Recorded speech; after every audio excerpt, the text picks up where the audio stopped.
வணக்கம்,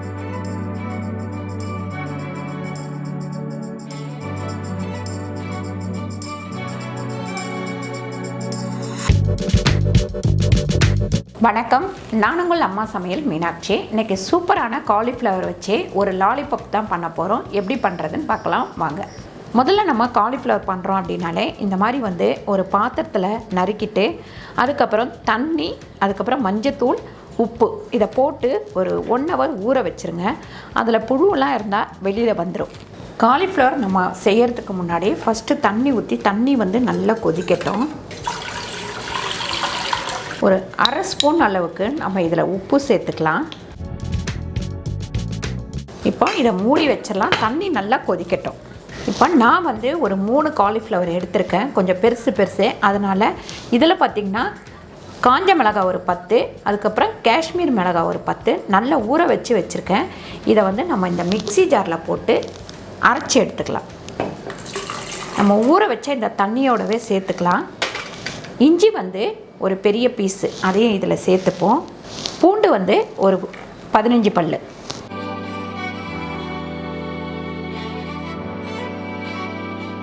இப்போ நம்ம மசாலா அரைச்சதுக்கப்புறம் ஒரு முழு எலுமிச்சம்பழத்தை ஒரு பவுலில் புழிஞ்சு எடுத்துக்கலாம். அதுக்கப்புறம் 2 முட்டை உடைச்சி ஊற்றிக்கலாம். 2 முட்டை உடைச்சி ஊற்றினோடனே நல்லா இதை கலக்கிக்கலாம். நீங்கள் முட்டை சாப்பிட மாட்டீங்க அப்படின்னா லெமன் போட்டுட்டு அதுக்கப்புறம் கார்ன்ஃப்ளவர் மாவு, மைதா மாவு இதெல்லாம் சேர்த்துக்கோங்க. துவச்சி போடுறதுக்காக தான் இந்த மசாலா ரெடி பண்ணிகிட்ருக்கோம். இதில் நம்ம 1 ஸ்பூன் அளவுக்கு உப்பு சேர்த்துக்கலாம். இந்த மசாலா பார்த்திங்கன்னா நம்ம டிப் பண்ணி போடுறதுக்கு தான். இப்போ அரைச்ச மசாலாவை இதில் ஊற்றிடுவோம். ஒரு 3/4 கப் அளவுக்கு நான் மைதா வச்சுருக்கேன், அதையும் இதில் சேர்த்துருவோம். கார்ன்ஃப்ளவர் மாவு ஒரு 3/4 கப்பு வச்சுருக்கேன், அதையும் இதில் சேர்த்துருவோம். நல்லா கட்டி இல்லாமல் கலந்துருவோம். அதுக்கப்புறம் கொஞ்சமாக ஸ்ப்ரிங் ஆனியன் நான் கட் பண்ணி வச்சுருக்கேன், வெங்காயத்தால், அதையும் இதில் சேர்த்துருவோம். தண்ணி நல்லா கொதிக்கணும். இந்த மாதிரி கொதித்த உடனே நம்ம உப்பு மஞ்சத்தூள் போட்டு ஊற வச்சுருக்கிற காலிஃப்ளவரை எடுத்து இதில் போட்டுக்கலாம்.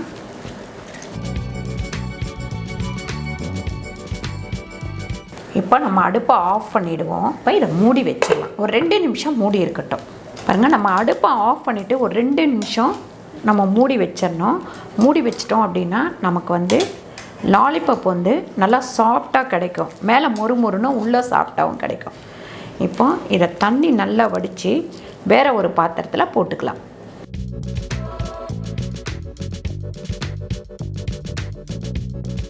நம்ம வடித்து எடுத்த இந்த காலிஃப்ளவரை ஒரு பெரிய பாத்திரத்தில் போட்டுக்கலாம். போட்டுட்டு மஞ்சத்தூள் ஒரு 1/4 டீஸ்பூன் அளவுக்கு மஞ்சத்தூள் சேர்த்துக்கலாம். வெறும் மிளகாத்தூள் ஒரு 4 ஸ்பூன் சேர்த்துக்கலாம். உப்பு 1 ஸ்பூன். இதை நல்லா இந்த மாதிரி மிக்ஸ் பண்ணிடலாம். பாருங்க, இந்த மாதிரி இது ஒரு 10 நிமிஷம் ஊறட்டும். இப்போ நம்ம கடாயில் எண்ணெய் ஊற்றிக்கலாம். எண்ணெய் நல்லா காயட்டும். பாருங்கள், காலிஃப்ளவரை நல்லா இந்த மாதிரி எடுத்துக்கோங்க. நல்லா இந்த மாதிரி முக்கிடுங்க. அதுக்கப்புறம் நம்ம எண்ணெயில் போட்டு பொரிச்சு எடுத்துக்கலாம். எண்ணெய் நல்லா காஞ்சிடுச்சு, இதில் போட்டுக்கலாம்.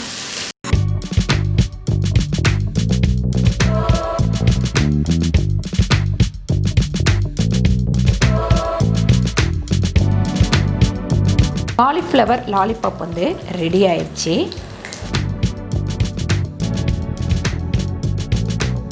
இந்த சூப்பரான லாலிபாப் ரொம்ப டேஸ்ட்டாக இருக்குது. நீங்களும் கண்டிப்பாக ட்ரை பண்ணி பாருங்கள். இது சுவையாக இருக்கும். குழந்தைங்க எல்லாத்துக்குமே ரொம்ப ரொம்ப ரொம்ப பிடிச்ச ஒரு ஐட்டம். நம்ம ஹோட்டலுக்கு போனால் கூட காலிஃப்ளவராக இருந்தாலும் சிக்கனாக இருந்தாலும் லாலிபாப் தான் வேணும்னு கேட்பாங்க.